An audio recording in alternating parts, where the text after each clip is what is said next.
बघा अकार विलेय क्रम म्हणजे नेमकं काय, तर आपल्याला जसं इंग्रजीमध्ये अल्फाबेटिकल्स अरेंजमेंट करणे, अक्षरांचा अनुक्रम येऊन त्या शब्दांची रचना करणे किंवा त्यांची मांडणी करणे, त्याचा क्रम लावणे, त्याच प्रकारे मराठीमध्ये सुद्धा अक्षरांचा विचार घेऊन किंवा वर्णमालेचा विचार घेऊन त्या शब्दांचा क्रम लावला जातो, त्याला अकार विलेय क्रम असं म्हणतात. मग आता आपण जर बघितलं तर बघा लक्षात घ्यायचं आहे 10 नोव्हेंबर 2022 10 नोव्हेंबर 2022 नुसार ज्या महाराष्ट्र शासनाने नवीन वर्णमाला स्वीकारलेली आहे त्या वर्णमालेचा विचार करून किंवा ते वर्णमाला विचारात घेऊन आपल्याला काय करावं लागेल, अकार विलेय क्रम लावावा लागेल. अकार विलेय क्रम लावताना आपल्याला मराठीमध्ये असलेले सगळे 52 वर्णांचा विचार करून आपल्याला तो क्रम लावला जातो. मग याच्यामध्ये प्रत्येक अक्षर हे एका पुढे एक येऊन मूलध्वनी असो किंवा वर्ण असो, हे अक्षर जे बनलेले आहेत ते वेगवेगळ्या वर्णांनी मिळून बनलेले आहेत. मग त्या वर्णांचा विचार करून जो क्रम लावला जातो त्याला अकार विलेय क्रम असे म्हणतात. बरोबर आहे, काल आपण बघितलेलं होतं. आता याच्यामध्ये आपण जर बघितलं झाड आणि झाडू, काल आलेला होता तुम्हाला झाड आणि झाडू यांचा अकार विलेय क्रम लावताना काय केलेला होता, या शब्दांची फोड केलेली होती, त्यांचे मूलध्वनी वेगळे केलेले होते आणि यांचे मूलध्वनी वेगळे करून काय केलेला होता, तर अकार विलेय क्रम लावलेला होता. बघा झ प्लस आ प्लस ड प्लस अ. बघा स्वरामधून व्यंजन काढावं लागेल, स्वरांमधून व्यंजन काढल्यानंतर त्यांचा क्रम विचारात घ्यावा लागेल आणि त्यांचा क्रम विचारात घेऊन मग आपल्याला अकार विलेय क्रम लावावा लागतो. आता बघा झाडू या शब्दांचं पुन्हा आपल्याला विग्रह करावा लागेल किंवा आपण त्याला स्वर आणि व्यंजन वेगळे करावा लागेल, तेव्हा आपल्याला या अक्षरांचा अनुक्रम शोधता येऊ शकतो. आता बघा झ आहे, झ नंतर काय आलेला आहे बघा आ. बरोबर आहे, झा होताना झ मध्ये आ मिसळलेला आहे, नंतर बघा ड प्लस उ आलेला आहे. मग यांचा क्रम लावताना काय होतो बघा लक्षात घ्यायचं आहे, झ आणि झ हे दोन्ही सेम आहेत, आपल्याला क्रम लावता आलेला आहे का, नाही, यांचा क्रम आपल्याला लावता आलेला नाही. मग याच्यावरून आपल्याला क्रम लावता आलेला नाही, आपण याला क्रॉस करू. त्यानंतर आपण जर बघितलं आ आणि आ हे दोन्ही समान आहेत, दोन्ही सेम आहेत, याच्यावरून क्रम लावता येईल का, नाही, याच्यावरून सुद्धा क्रम लावता आलेला नाही, आपण याला पण क्रॉस केलं. ड सुद्धा सेम आहे, ड आणि ड, बरोबर की नाही, ड आणि ड सुद्धा सेम आहे, बरोबर की नाही.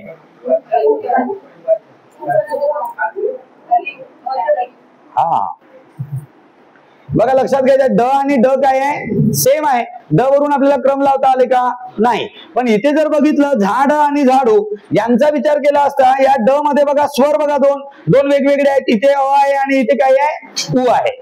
मग अ आपण वर्णमालेमध्ये जर आपण बघितलं दोन्ही स्वर आहेत शेवटी, याच्यावरून आपल्याला क्रम लावता येऊ शकतो.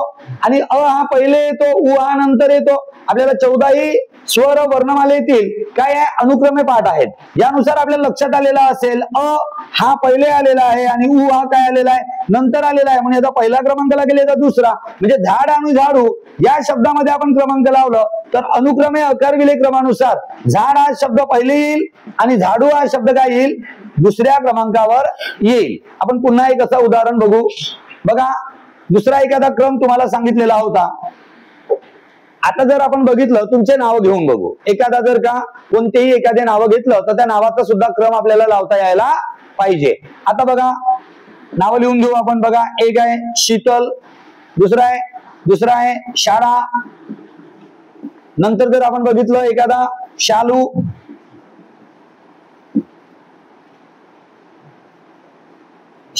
पुन्हा जर आपण शालू नंतर बघा 2-3 सांगा श वरून एखादं नाव समीर, पुन्हा सिमरन, यांचा क्रम लावून बघू. आता याचा क्रम तुम्हाला यायला पाहिजे, तुम्ही पहिले करून बघा, तोपर्यंत बघा करून बघा. याचा आलं का काल की नाही समजला, येईल यांचा क्रम लावता येईल, लावून बघा. हे मिटवत आहे ठीक आहे की मी सांगू, बघा मी सांगत आहे थोडा लक्ष द्या. बघा शीतलचं जर आपण विचार केला काय होईल, शाळेचा श प्लस लहान आहे शी मध्ये, नंतर बघा काय आहे त मध्ये त प्लस अ, ल मध्ये काय आहे ल प्लस अ, अशा प्रकारे आलेला आहे. नंतर याच्या शाळाचा जर आपण विचार केला तर काय होते श प्लस आ प्लस ड प्लस आ, बरोबर आहे. नंतर बघा शालू मध्ये काय आलेला आहे, शाळेचा श प्लस आ प्लस ल प्लस उ, कळलं. समीर मध्ये काय येईल, स प्लस अ प्लस म प्लस ई, मी नाही रे बाबा, म प्लस ई. नंतर बघा काय होईल, सिमरन मध्ये काय येईल, स प्लस लहानी प्लस म प्लस अ प्लस र प्लस अ. हा एक राहिला वाटतं नाही का, एक मिनिट म प्लस ई आलेला आहे. नंतर काय आहे, र प्लस अ, र सुटलेला होता नाही का. आता नंतर बघा स प्लस ई, शी झाला. नंतर म प्लस अ म, नंतर र प्लस अ र, नंतर आहे न प्लस अ. आलं लक्षात, ठीक. आता बघा यांचा क्रम लावायचा आहे. क्रम लावताना आपण काय विचारात घेतलं पाहिजे, यांचा क्रम विचारात घेतलं पाहिजे. इथे बघा शाळेचा श, शाळेचा श, शाळेचा श आणि इकडे ससा स दोन ठिकाणी आलेला आहे. आता आपल्याला काय माहित आहे, उष्मे माहित आहेत. उष्मेमध्ये जर आपण बघितलं तर शाळेचा श पहिले, षटकोन श आणि ससा स, याचा अर्थ शाळेचा श पहिले येतील, ससा स नंतर येतील. एकूण किती शब्द आहेत आपल्याकडे, 5. किती आहेत, 5. 5 पैकी शाळेचा श पहिले येत आहे, म्हणजे या 3 पैकी पहिला दुसरा तिसरा क्रम ठरलेला आहे. आणि या 2 पैकी जर आपण विचार केला, स शेवटी आल्यामुळे चौथा आणि 5वा क्रम ह्याच्यावरून लागेल, बरोबर की नाही. मग आपल्याला सगळ्यात पहिले शाळेचा श वाला क्रम आपल्याला लक्षात घ्यायचा आहे. शाळेचा श वाला जर आपण क्रम लक्षात घेतलं तर बघा शाळेचा श समान आहे, त्याच्यामुळे आपल्याला क्रमांक लावता आलेला नाही. परंतु इथे ई आहे आणि इथे आ आहे, याचा अर्थ काय होत आहे, आ सेम आहे, ई त्याच्यापेक्षा नंतर येते. मग बघा आपल्याला अ आ ई ई अशा प्रकारचे स्वर येतात.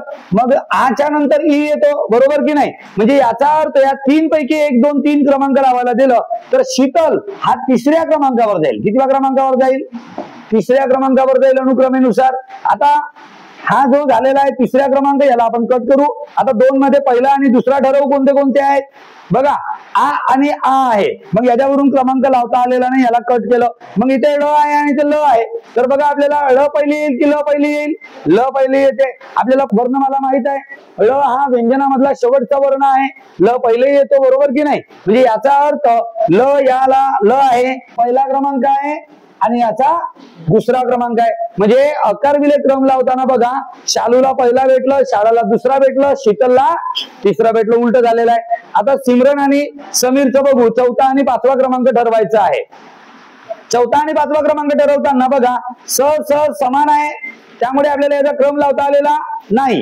नंतर बघा इथे अ आहे आणि इथे ई आहे, तर काय होईल, अ पहिले येईल आणि ई हा काय होईल, नंतर येणार आहे. म्हणजे अ पहिले येतो, याचा अर्थ याचा क्रमांक कितवा असेल, चौथा, आणि याचा क्रमांक काय असेल, 5वा. अशा प्रकारे यांचा अकार विले क्रम जर आपण ठरवलं तर बघा याला लिहून काढू आपण. शालू पहिले कोण येईल, शालू. शालू नंतर जर आपण विचार केला दुसरा कोणता येईल, शाळा. शाळा नंतर कोणता येणार आहे, शीतल. आणि त्यानंतर समीर. समीर नंतर सिमरन. काय येणार आहे, सिमरन. अशा प्रकारे आपल्याला याचा अकार विलेक्रम अशा पद्धतीने असेल, कळलं. हे एक लक्षात ठेवायचा आहे. समजलं असेल, काही अडचण आहे तुम्हाला, नाही. हे कालही झालेलं होतं थोडं, त्यामुळे लक्षात ठेवायचं आहे. हे तुम्हाला एक शेवटचं म्हणून सांगितलेलं होतं. आता बघा लक्षात घ्यायचं आहे, यानंतर आपल्याला बघायचं आहे जोडा अक्षरे. काय बघायचं आहे, जोडा अक्षरे.